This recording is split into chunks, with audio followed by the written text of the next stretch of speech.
Olá! Boa noite, todos e todas. Sejam bem-vindos ao dia 1 da oficina de pesquisa de audiovisual. Tudo bem com vocês? Eu sei que tem gente aqui do Brasil inteiro presente hoje. Quero me apresentar. Eu sou Ediane Paganini, sou formada em Geografia, mestre em Educação, atuo como professora na educação básica, mas também atuo como pesquisadora e pesquisadora cultural há 2 anos. A imagem mostra uma mulher de pele clara e cabelo cacheado preso para trás. Ela usa fones de ouvido grandes e uma camisa azul com detalhes dourados. Está sentada diante de uma estante verde repleta de livros coloridos e alguns objetos decorativos, como pequenas figuras e porta-retratos amarelos. À esquerda, a parede é lilás, e no canto inferior esquerdo aparece uma faixa azul com o nome Ediane Paganini. A mulher olha para frente com expressão serena, em um ambiente interno bem iluminado. Hoje vocês vão ter a presença dela aqui, a Thaís Helena é professora de História do Brasil e da África, aposentada, atua hoje como palestrante, pesquisadora, escritora com 2 livros lançados, roteirista e diretora. É graduada também em cinema e audiovisual aos 60 anos pela Universidade Federal do Espírito Santo. E em cultura digital, ela coordena o portal Patrimônio Capixaba, formado por pesquisadoras que fazem o levantamento do patrimônio material e imaterial, sítios históricos e manifestações culturais do Estado do Espírito Santo. Agora, que está na segunda fase, está iniciando o levantamento do patrimônio natural e das indicações geográficas presentes no Estado do Espírito Santo. Thaís também roteirizou e dirigiu o web documentário Gabriela Leite e a websérie Raros, os curtas Marés, de 2022, Mulheres Maratimbas, de 2024, e Suá, a Praia que Sumiu, de 2025. São maravilhosos, eu assisti todos, tá? Escreveu o livro História e Geografia do Espírito Santo, em parceria com o geógrafo Adriano Perrone, tem 9 edições.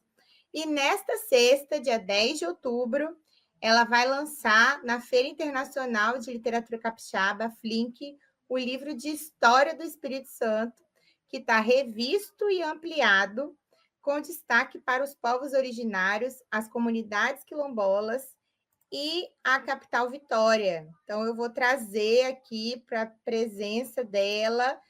A imagem mostra duas mulheres em uma videochamada, dividindo a tela ao meio. À esquerda, uma mulher usa fones de ouvido grandes e camiseta azul, com um estante de livros coloridos ao fundo. Seu nome, Ediane Paganini, aparece em uma faixa azul na parte inferior. À direita, outra mulher usa chapéu e óculos, com uma estante e um quadro negro atrás dela. Na faixa azul abaixo está escrito Thaís Helena Leite. No canto superior esquerdo, lê-se o título Oficina Pesquisa Audiovisual, dia 1. A maravilhosa, excelentíssima Thaís Helena Leite. Boa Para noite, com Thaís. isso, para que eu tenho vergonha, não fala assim não. Boa noite a todos, todas e todes, é um prazer imenso estar com vocês aqui hoje. Essa oficina online nós fizemos no ano passado, uma turma maravilhosa também, né? Tivemos, ano passado, 455 inscritos. Acredito até que algumas pessoas que estão voltando, estão entrando hoje, tinham se inscrito ano passado, né? E aí a gente foi atrás, correu atrás para poder estar fazendo novamente, tá? Gostaria de pedir a todos e todas e todes se a gente pode gravar, se existe algum problema para vocês, porque a gente vai estar deixando para pessoas que têm baixa visão ou pessoas que são cegas e que estarão escutando essa nossa aula depois. Tudo bem? Isso. E aí, antes de mais nada, eu gostaria de dizer que a oficina online de pesquisa para cinema e audiovisual é um projeto que foi selecionado no edital de chamamento público número 4/2024 do Fundo Municipal de Cultura, Secretaria de Cultura da Prefeitura de Vitória, do Ministério da Cultura e Governo Federal, com recursos oriundos da Política Nacional Aldir Blanc. Então, a gente não pode deixar aí de falar dos nossos fomentadores, né? Não, sem eles, essa oficina não aconteceria na sua segunda edição, com todos vocês aqui presentes, e não poderia também fazer essa forma de trazer a acessibilidade posterior à gravação. Só uma observação, a gente tem o apoio também do NPD, do Núcleo de Produção Digital de Guarapari. Maravilhoso, ligado ao IFES de Guarapari. Galera que está aqui no Espírito Santo, gosto já de deixar a gente dividir, né, essa questão do fato do NPD ser um núcleo. Estamos até com um representante do NPD aqui entre os alunos, que eu vi aqui o Pedro, né, que disponibiliza equipamentos de áudio, equipamentos de vídeo para filmagem, né, de forma gratuita, mediante uma contrapartida, com palestra, eventos, algo a ser combinado com o NPD. É muito legal, é muito interessante, e são equipamentos ótimos e que hoje também aqui estamos usando. Bom, vamos começar, né? Chega de falatório. Que não começa nunca a falar do nosso grande tema, maravilhoso tema, pesquisa. Então, vamos lá? Todos juntos? Dá uma olhadinha aqui na definição. Ó, põe aí para nós, Ediane, a definição de pesquisador. Tá? É um profissional que faz pesquisa por informação. Tá, não vou ficar lendo para vocês. Mas em que área que a gente trabalha? Tá? A gente trabalha com filme, com série, com programas, novelas, videoclipe, podcast, videocast, peças publicitárias, canal de streaming, televisão, rádio, cinema, plataforma digital, ou seja, é uma profissão muito ampla, e é profissão. O que a gente não pode esquecer nunca é que é um trabalho individual. A gente tem uma associação brasileira de pesquisadores, é a PAVIC. Já ouviram falar? PAVIC, tá? Pesquisadores, Associação Brasileira de Pesquisadores de Audiovisual, Iconografia e Conteúdo. E o próprio nome da PAVIC é muito importante ter uma associação, porque, como vocês podem perceber, eu sou uma pessoa velha, eu sou uma pessoa da terceira idade, né? E aí, como uma pessoa da terceira idade, eu vivi os grandes períodos desse país do sindicato, sabe? E ter alguém por trás de você que te representa é ótimo nas relações contratuais. Então, aconselho a todos que, se tiverem interesse de ficar nessa profissão, que procurem a PAVIC, se associem, né, para que vocês possam ter esse embasamento, esse apoio de pesquisa. Do que falaremos aqui nesses nossos 2 encontros? Vamos falar sobre como e onde pesquisar, quais são os grandes arquivos audiovisuais que a gente tem no país. Não será possível falar de todos, mas vamos falar dos mais importantes, e dos arquivos audiovisuais, alguns internacionais, como da França, da Rússia e outros, tá? Vamos falar do sistema Atom para pesquisa, principalmente de conteúdo, e vamos estar atuando também no banco de imagens, apresentando o banco de imagens para vocês. Ah, Thaís, mas o que eu quero mesmo é fazer pesquisa com imagens de TV. Primeiro, prepare o bolso teu e do seu contratador, tá? É onde a gente mais gasta dinheiro, mas vamos deixar isso para o momento em que falarmos sobre os acervos das TVs abertas. Bom, para falar sobre a pesquisa, que é a parte maravilhosa, a parte deliciosa, a gente tem que falar também dos ossos do ofício, a parte mais difícil, que é a questão do respeito aos direitos autorais. Isso é fundamental e vamos falar, então, portanto, de cessão e concessão. Licenciamento de imagens, tanto nos arquivos públicos quanto nos arquivos privados, tá? Como se faz isso? E, para isso, teremos, claro, que estar falando sobre os direitos autorais, os itens mais importantes que nos tocam para a pesquisa na nossa área, tá certo? Ainda sobre o conteúdo, a Débora Satter, uma pessoa, um dos maiores nomes do país em história oral, vai estar aqui conversando com vocês sobre essa metodologia que pode ser aplicada principalmente quando você faz uma pesquisa sobre personagem.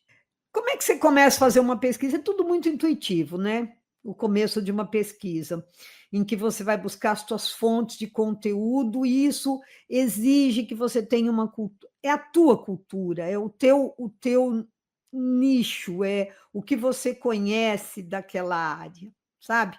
Então, não se atenha apenas à pesquisa de internet, a pesquisa nos arquivos públicos, vá pessoalmente aos locais, busque filmes, matérias, teses, poemas, fotografias, diversifique a sua fonte de pesquisa. Isso é bem importante. Às vezes você tem que criar, você tem que pesquisar o personagem, exemplo, um adolescente. Você precisa, o roteirista te pediu um adolescente da década de 80. Tá? Então, você vai para Instagram, você vai para Facebook, você vai procurar informações sobre jovens nos anos 80, né? Então, a fonte é uma coisa muito dinâmica no nosso trabalho. Aí entra a questão da fraternidade, das relações com pessoas que poderão te ajudar. Bom, vamos passar para o outro bloco. Aí você começa a sua pesquisa e vamos supor que você tem que pegar arquivos de TV. Os arquivos de TV, você vai fazer o pedido da pesquisa para eles fazerem para você. Algumas emissoras vão te cobrar isso, outras não. Aí você vai pedir, eles vão te mandar uma lista, eu vou te mostrar as listas como elas são mandadas, de acordo com a emissora. A Band, por exemplo, te manda pequenos frames das matérias, ela manda um resuminho da matéria e alguns frames, tá? Ah, tá, aí você fez as escolhas, você, o diretor, o roteirista, tal, aí você vai negociar. Aí é o nosso lado, que não é o do Sherlock Holmes, não é o nosso lado pesquisador, é o nosso lado que vai licenciar. Às vezes você está trabalhando para uma grande plataforma em que ela tem advogados. Isso é ótimo para a gente, isso é ótimo. Aliás, quando você tiver dúvida sobre licenciamento, peça ao diretor ou à diretora do filme que você está trabalhando para fazer uma consulta a um advogado. Se não tiver um advogado fixo do filme, peça uma consultoria, sabe? Às vezes, nessas dúvidas, é muito importante isso para você se garantir enquanto pesquisador, tá bom? Às vezes, não precisa, às vezes você está trabalhando com um monte de arquivo que é de direitos autorais, que já está em domínio público. Tranquilo, beleza, tá? Contratos de licenciamento, falaremos dos contratos de licenciamento, como são feitos depois de tudo escolhido, passou por essas fases, aí você vai pagar de novo, né? Pagou a pesquisa, pagou a visualização, pagou o licenciamento, aí vai ser feitos os contratos e os termos. Então, aí o termo de utilização do documento custodiado, que é quando ele está sob custódia de algum arquivo, que é o nosso principal caminho, os arquivos públicos, né? O primeiro contato, que é o da Mediateca Capixaba. A Mediateca ela fez um trabalho de digitalização do acervo da TVE, então a gente tem mais de 1.188 fitas e mais de 3.622 vídeos que foram digitalizados. Isso ajuda muito quando você tem que buscar imagens das cidades capixabas para contextualização, uma pesquisa de conteúdo, um preenchimento de filme, um complemento de filme. É um caminho legal. O fato de estar na Mediateca significa que o vídeo que está lá é da Mediateca? Depende. Pode ser dela e pode ter várias camadas de direitos autorais que nós vamos daqui a pouco destrinchar aqui, tá? E você vai ter que buscar cada uma dessas camadas para buscar autorização e licenciamento. Gratuito ou pago. Vamos lá, continuando. Vou fazer aqui um pouquinho de merchan próprio, né? O Portal do Patrimônio Capixaba, ele tem imagens, textos e vídeos do patrimônio material e imaterial, sítios históricos e manifestações culturais, tá? Esses materiais foi esse trabalho que nós fizemos, no qual eu e Ediane trabalhamos, temos mais outros pesquisadores envolvidos no portal. No caso do Portal do Patrimônio Capixaba, todos os materiais que estão lá estão sobre nossa custódia, e a grande maioria já está com liberdade para utilização, tá? Você só vai precisar fazer um termo de utilização com a gente, e quando tiver direitos autorais embutidos de outras pessoas, conexos ou direitos de imagem, a gente vai estar falando com vocês para que vocês possam procurar as pessoas correspondentes. Tá ok? Muito bem. Continuando. Vamos falar de alguns itens dos direitos autorais que nos atingem na pesquisa audiovisual. Vamos lá. Direitos autorais. Uma propriedade intelectual, ela é definida pela Organização Mundial da Propriedade Intelectual. Dentro do Brasil e, portanto, varia de país para país, tá? No caso do Brasil, os nossos direitos autorais estão regidos pela LDA de 1998, Lei dos Direitos Autorais, e que vai estabelecer a diferença e as regras e as exceções de direitos morais, de direitos patrimoniais. Direitos morais. O direito moral você nunca perde. Nunca perde.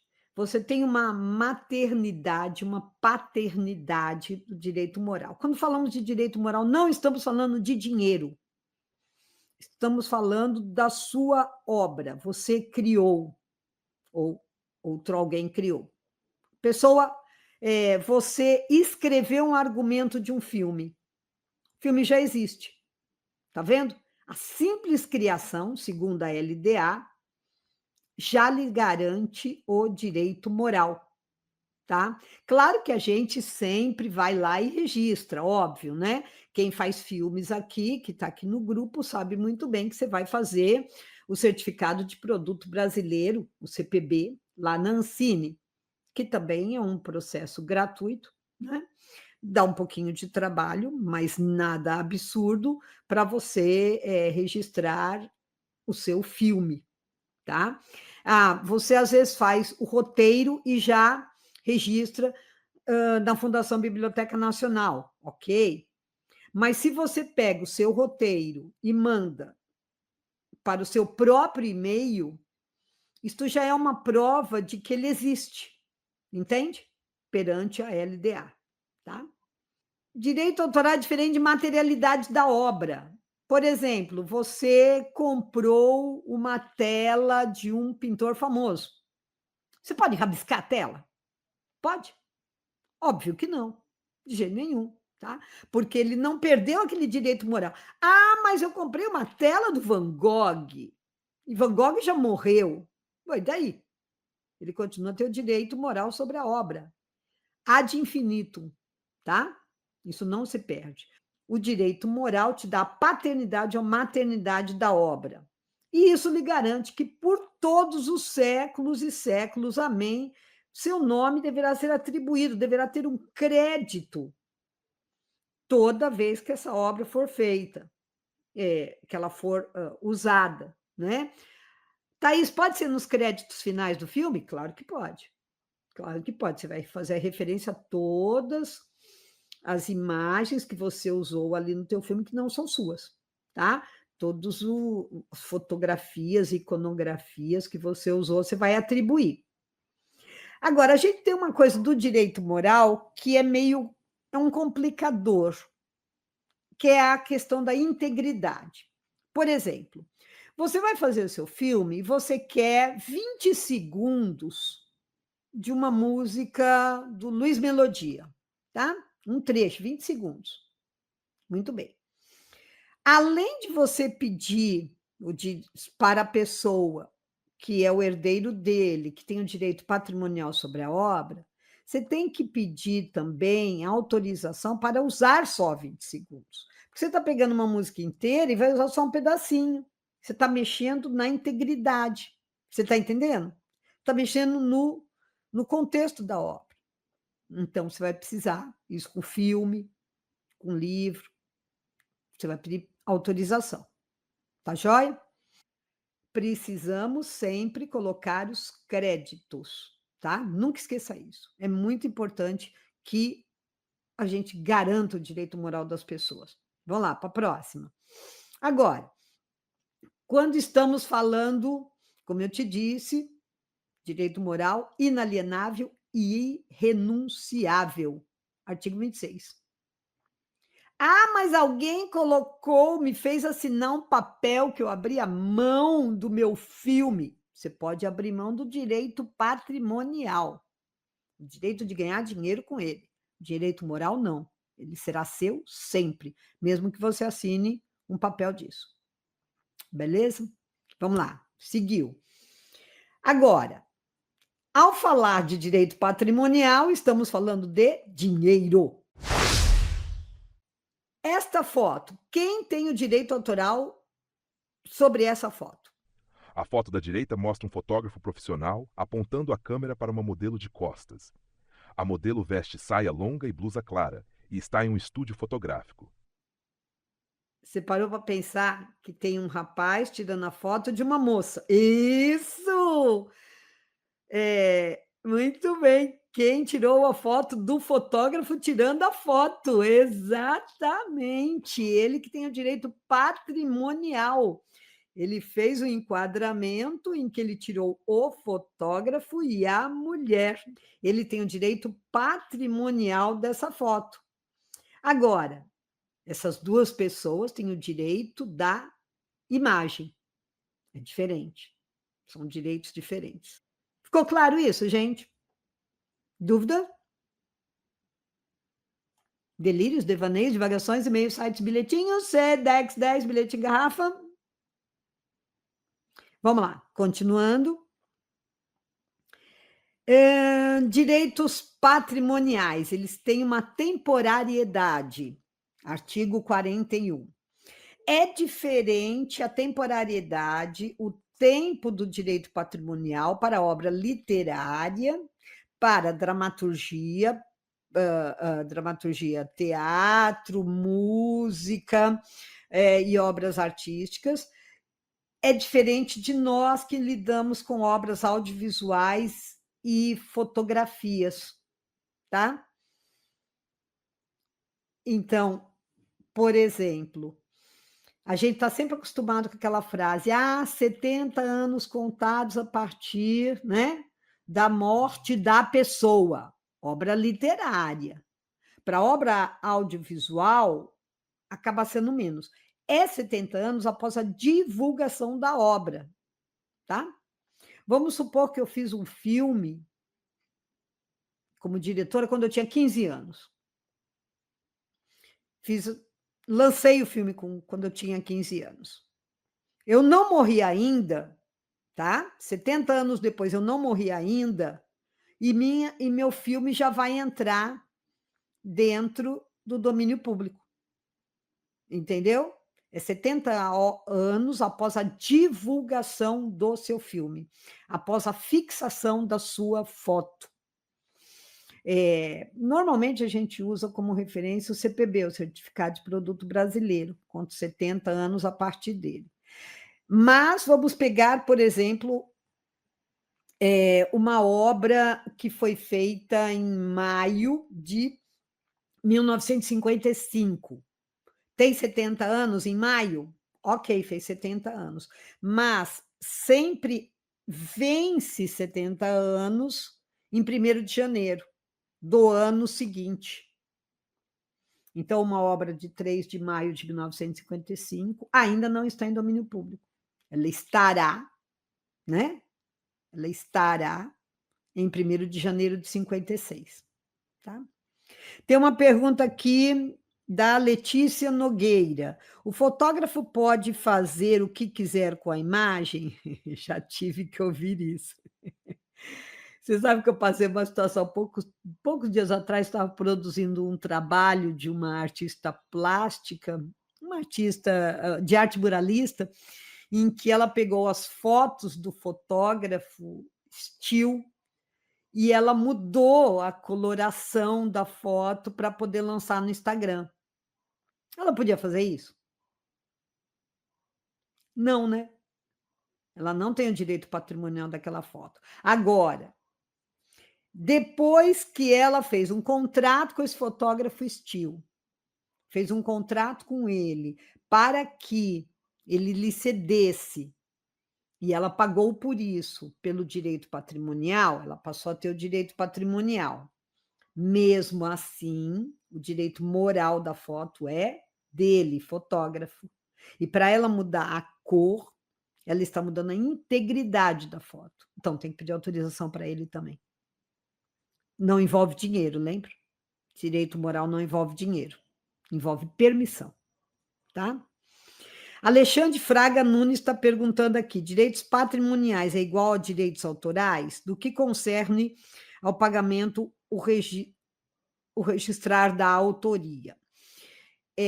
Alexandre, seguinte, direito autoral, ele tem dois direitos embutidos: o direito moral e o direito patrimonial. Falamos de direito patrimonial, ele é um subproduto do direito autoral, tá? E envolve dinheiro. Direito moral é um direito autoral? É, mas não envolve dinheiro. Certo? Luísa Charan, pronunciei correto seu sobrenome? Essa divulgação é referente à primeira exibição, no caso de filmes sem o CPB? Exatamente. Exatamente, essa divulgação é referente à primeira exibição dele, tá? Domínio público. Você tem um site do domínio público, mas para a gente, no audiovisual, tem uma quantidade muito pequena de vídeos ali disponíveis. Ele não é um site que te oferece um grande material de pesquisa para vídeos, tá? Tem 856, a maioria videoaula do MEC, entendeu? Alexandre Fraga pergunta: esses registros são realizados ainda junto à Biblioteca Nacional? Você registra na Biblioteca na Fundação Biblioteca Nacional. Você registra argumentos, você registra roteiro. Não é? Você vai fazer com que seu filme tenha uma certidão de nascimento na Ancine, no site da Ancine. Tem que se registrar como produtor independente, se o filme for seu, né?